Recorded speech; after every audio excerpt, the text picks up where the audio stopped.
Okay, we're somewhere a bit quieter now. Do you have any idea what causes those dizzy spells? No clue. It's something I'll check out when I have some time off. I could take a look. I also serve as a doctor for the host Inkspedition, so... No, it's fine. You have enough things to do for him. Speaking of, you said you were trying to learn more about his past, right? Yeah. Due to working for him for a year, I've seen that he just acts unique compared to others. The way he acts isn't something I can really put an established label on either. With all the time you spent with him and Billy, you must have noticed it too, right? I suppose he's a little different, but everyone has their own unique personality, so it's nothing you need to worry about. Not long after I came to Inkopolis, I found them both and befriended them. Ever since, I've watched those two as if they were my pride and joy, so I'd know if there was a cause for concern. But it still wouldn't hurt looking into it and seeing if there is something. If the host Inkspedition wants to look into that sort of thing, he can do it by himself. He's more than capable of doing so, and nothing's stopping him. Well, I already have his permission. Slightly begrudged permission, but permission nonetheless. Listen, I think it's best if you stay in your lane as an assistant and don't worry about his personal life. If you poke your nose too far in the wrong places during your search, bad things might happen. That was off-putting. Oh, a little bit of his ink is still left from when he was in swim form. I know I didn't get your permission, Alpha, but I need to see if there's a connection, especially after that interaction. So that's what you're trying to hide.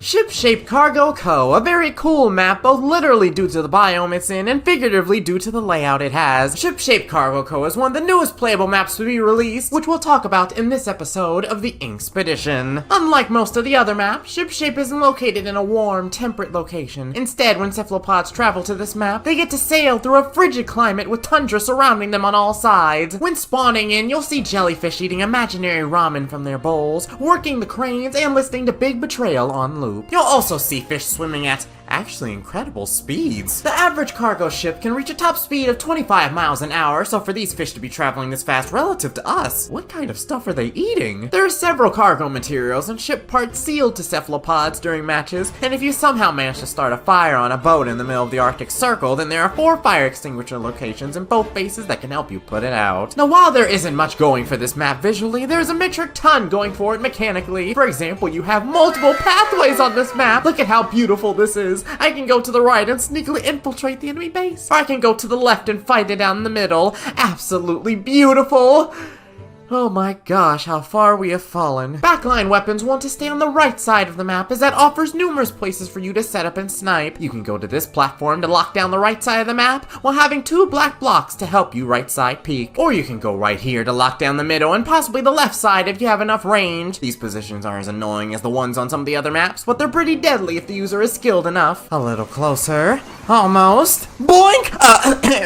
There we go! Even geniuses like me need their warm-up matches. Thank goodness he didn't throw that giant mallet at me. It's not just about range up, it's also about how you use it, and I use mine outplaying you any day of the week. Jeez, I know backline players are pure spirits, but you got sent to heaven at escape velocity. You must be a new stringer player. My first tip would be to shoot the other players with darts, not the germs on the floor. Bye-bye, Aaron, and goodbye, a dynamo. Maybe the middle should be smaller. All these position changes are tiring me out. Travis, I just uncovered something incredible. That the oil workers also store amazing food on this ship? No. Have you been? Don't worry about it. What did you find?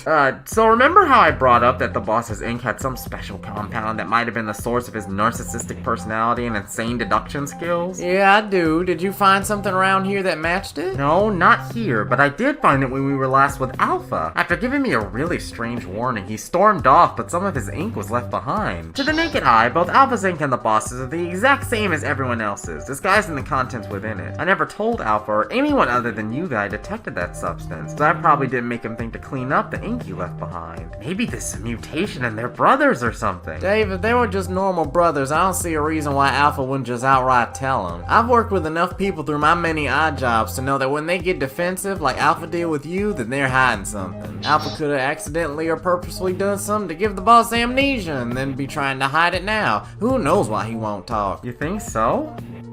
Man, why would Alpha do all this then? The middle of the map is also a breath of fresh air, as it doesn't feel more congested than a nasal child with the flu. The middle has 2 layers, with the bottom one being more of a straight shot into the enemy base, and the top one allowing you to have a vantage point over the rest of the map. Expert backliners like yours truly will probably remain on the top layer, sniping anyone who gets too close and playing peekaboo with enemy backliners like we're at a daycare facility. Meanwhile, Slayer weapons will smoothly maneuver between the top and bottom to constantly keep the enemy team thinking about their whereabouts. If only this sponge right here was a paintable wall, it'd probably turn the stage into a spawn campy train wreck, but boy would it be chaotic. Travis explored the middle of the map to see how easy it was to maneuver on. Alright, let's see if anyone's going up the top level. No? Well, don't mind if I do. I hear activity up here too, so let's put a stop to that real quick. Yeah! Oh my god, don't ruin my moment. If you want to play with this. Even though you can move easier on this map, that don't mean I'm gonna let you. And don't think you're safe on that platform either, Dunmo. You're one flank away from being trampled. There goes one of the DSH squad. Is that a paintable wall that y'all never covered up? Don't mind if I do. Bonk and a bonk. What does your clan name stand for, guys? Dying super harshly? I expected better from y'all.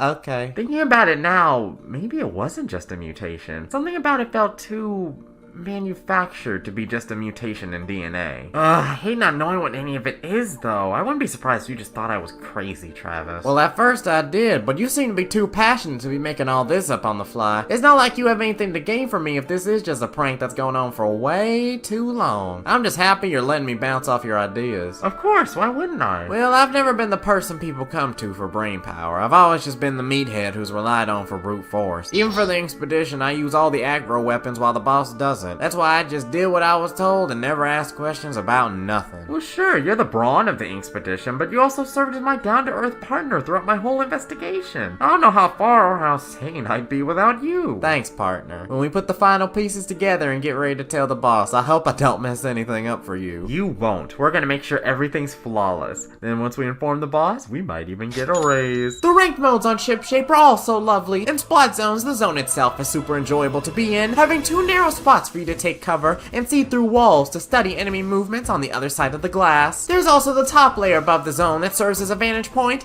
and gives me some terrifying flashbacks. Go away. No. Permission denied.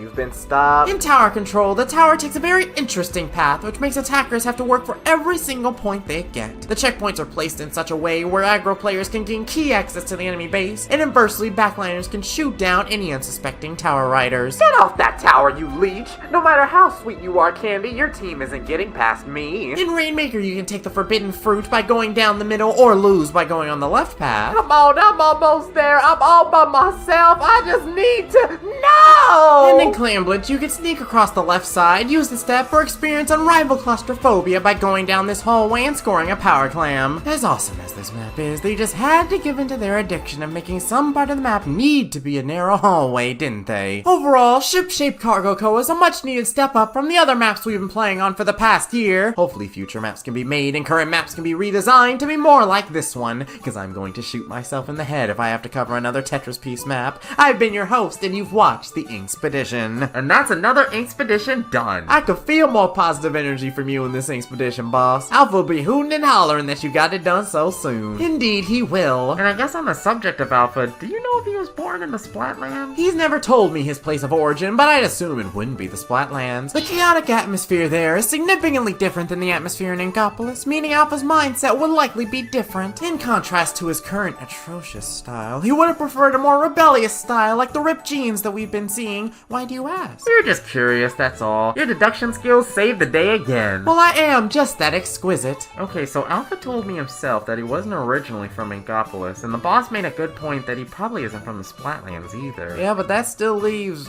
everywhere else. I assume it's still close to Inkopolis, though.